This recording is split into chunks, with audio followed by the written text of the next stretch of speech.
దాసరి నారాయణరావు గారు యాక్చువల్గా బెరేట్కి చేయించుకోలేదండి, ఆయన బెలూన్ వేయించుకున్నారు. ఇంట్రాగాస్ట్రిక్ బెలూన్ అని చెప్పి ఎండోస్కోపిక్ ప్రొసీజర్, అది ఒక ఎండోస్కోపిక్ గా వెయిట్ లాస్ ప్రొసీజర్ అనమాట, అది బెరియాట్రిక్ గా కాదు. కాకపోతే అది కూడా safe operation, safe procedure. Okay, Dasari Narayanarao గారి యొక్క రిలేటివ్స్ చాలా మంది నేను బెరియాట్రిక్ చేశాను.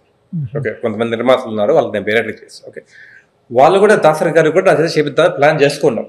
ఓకే, కాకపోతే సర్జరీ అంటే భయపడ్డాం, హెయిర్ లాస్ ఉంటుంది, ముఖం అంతా పీక్కపోతుంది, ఎందాక అడిగారు కదా ప్రాబ్లమ్స్ ఉంటాయేమో, నాకు వద్దని చెప్పి ఆయన భయపడి అప్పుడు ఆల్టర్నేటివ్ ఏమన్నా చూస్తే అప్పుడు బెలూన్ ఉంది, బయట బెలూన్ వేయించుకున్నారు.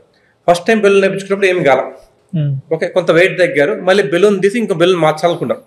ఆ టైంలో మోస్ట్లీ జరిగింది నేను అనుకుంటున్నాను. ఎందుకు అనుకున్నారు, ఫెయిల్ అయిందా అంటే బెలూన్తో ఎక్కువ తగ్గరండి, వెయిట్ 5-10 కిలోమీటర్లు ఎక్కువ తగ్గరు. ఓకే, బెలూన్ తీసినప్పుడు మళ్ళీ అందరూ పెరిగిపోతాం. ఓకే, బెలూన్ అనేది ఓన్లీ టెంపరీ సొల్యూషన్. ఓకే, అది బెరియాట్రిక్ అంత పవర్ఫుల్ కాదు, కానీ చాలా మంది ఆల్టర్నేటివ్ గా అది వాడతాం. బెలూన్ తో పాటు లైఫ్ స్టైల్ మోడిఫికేషన్స్ ఫాలో కావాలి, దాంతో పాటు మనము మందులు కూడా వాడచ్చు. దానికి యావరేజ్ వెయిట్ లేదు 5-10 కేలు. బెలూన్ తో 20-30 కేలు తగ్గిన కూడా ఉన్నారు, కొంతమంది 1-2 తగ్గుతారంట, వాళ్ళని చెప్పి అంత తగ్గుతారని చెప్పలేదు. ఆయన బెలూన్ పెట్టుకున్నారు, పెద్ద ఎక్కువ వెయిట్ తగ్గారు, కొంచెం తగ్గారు. మళ్ళీ ఆ బెలూన్ మనం ఏమంటే అప్పుడు ఆ టైంలో 6 నెలలే వాడేవాళ్ళం బెలూన్. ఇప్పుడు కొత్త బెలూన్స్ 1 year దాకా వచ్చి ఉన్నాయి. ఓకే, 6 నెలల తర్వాత బెలూన్ తీసి ఇంకో బెలూన్ పెట్టాలి. ఓకే, ఆ టైంలో ఒక బెలూన్ కొంతకాలం అయిపోతే బెలూన్ వేరే పెట్టించుకున్నాడు. ఓకే, ఆ పెట్టించుకునే టైంలో మనకి ప్రాబ్లం వచ్చింది.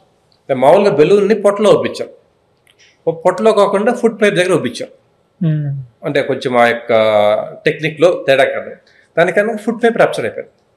పొట్టలో అంటే స్పేస్ ఉంది, ఉబ్బిస్తే నిండుతుంది, ఫుడ్ పైప్ సన్న గొట్టల్లాగా ఉంటుంది, అక్కడ ఉబ్బిస్తే రప్చర్ అయిపోతుంది.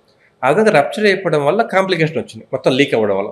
దానికి వాళ్ళకి ఆయనకి ఆపరేషన్ చేసి ఒక పేగును అంటే మనకు పొట్టకు వేరే రంధ్రం పెట్టేసి ఫీడింగ్ కోసం పెట్టి సెట్ చేశారు.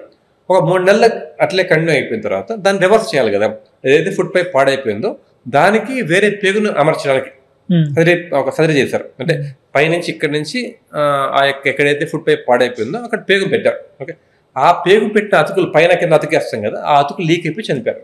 అప్పుడు కూడా బెరియాట్రిక్ పైన తెడ్డమే.